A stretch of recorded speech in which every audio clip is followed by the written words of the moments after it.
Assalamualaikum warahmatullahi wabarakatuh.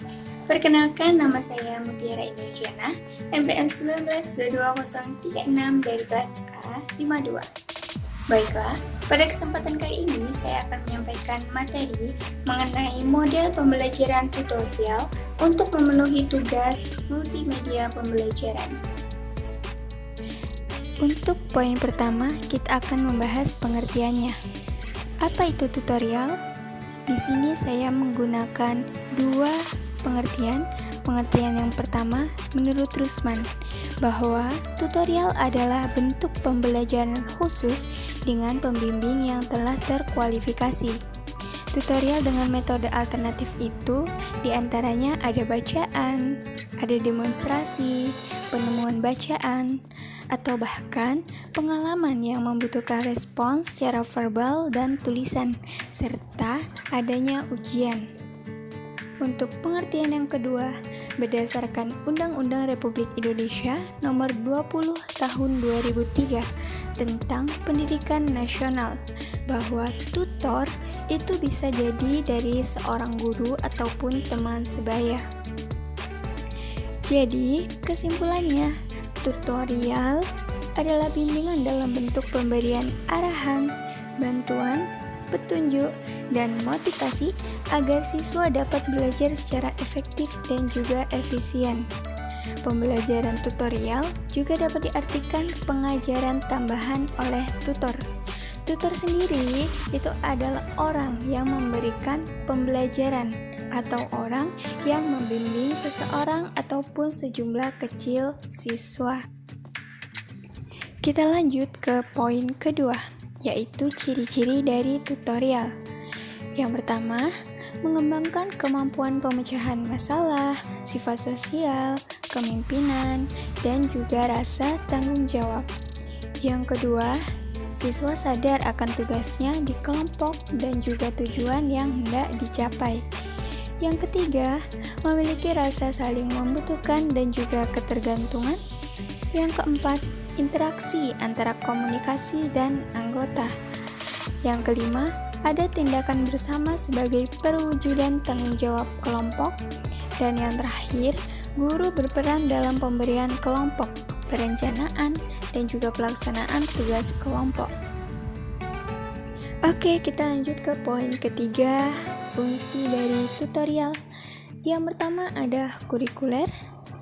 Di sini guru sebagai pelaksana kurikulum, sebagaimana telah dibutuhkan bagi masing-masing modul dan mengkomunikasikannya kepada siswa. Yang kedua ada pembelajaran, bahwa melaksanakan proses pembelajaran agar para siswa aktif belajar mandiri melalui program interaktif yang telah dirancang dan juga ditetapkan. Yang ketiga, diagnosis bimbingan. Ini membantu para siswa yang mengalami kesalahan, kekeliruan, kelambanan, ataupun masalah dalam mempelajari materi pada media berbasis komputer berdasarkan hasil penilaian, baik formatif maupun sumatif, sehingga siswa mampu membimbing dirinya sendiri. Yang keempat ada administratif, yaitu melaksanakan pencatatan, pelaporan, penilaian, dan juga teknis administratif lainnya sesuai dengan tuntutan pembelajaran berbasis komputer. Dan yang terakhir ada personal, yaitu memberikan keteladanan kepada siswa seperti penguasaan mengorganisasikan materi, cara belajar, sikap, dan juga perilaku yang secara tidak langsung itu mengunggah motivasi belajar mandiri dan juga motif berprestasi yang tinggi. Poin selanjutnya itu ada langkah-langkah model pembelajaran tutorial. Yang pertama ada perencanaan. Seseorang atau seorang guru itu harus mempelajari modul terlebih dahulu. Sehingga setelah mengidentifikasi kesukaran modul, kita bisa menyusun strategi bimbingan. Dengan apa? Dengan maksud untuk yang sulit itu akan mudah dipahami oleh siswa. Kemudian yang kedua ada persiapan. Di sini guru harus menyiapkan bahan ajar tambahan untuk mendukung materi, dan juga bisa menggunakan contoh-contoh yang sederhana sehingga siswa bisa lebih memahami dengan cepat. Yang ketiga, ada pelaksanaan, yaitu mengidentifikasi siswa-siswa yang mengalami kesulitan dalam memahami modul. Dan yang keempat, ada evaluasi dan penutup.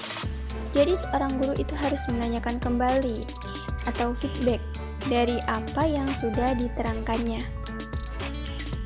Kita lanjut ke poin terakhir, di mana pasti setiap hal itu memiliki kelebihan dan juga kekurangannya masing-masing. Nah, begitu juga dengan model pembelajaran tutorial ini, dia memiliki kelemahan dan juga kelebihannya sendiri.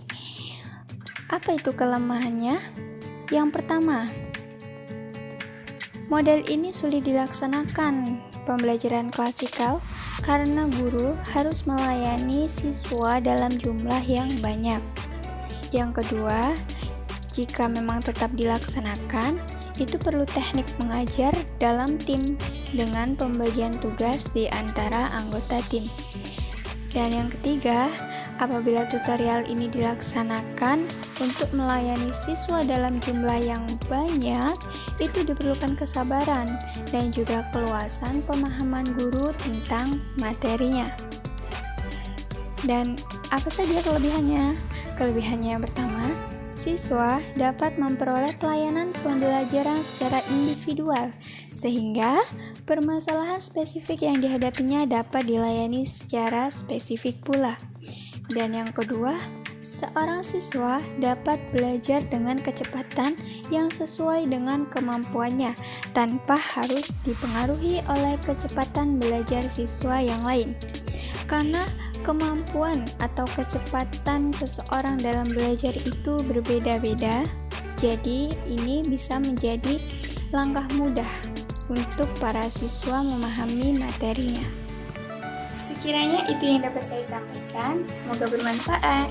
Apabila ada kurang lebihnya, saya mohon maaf, dan kepada Allah saya mohon ampun. Wabillahi taufiq wal hidayah. Wassalamualaikum warahmatullahi wabarakatuh.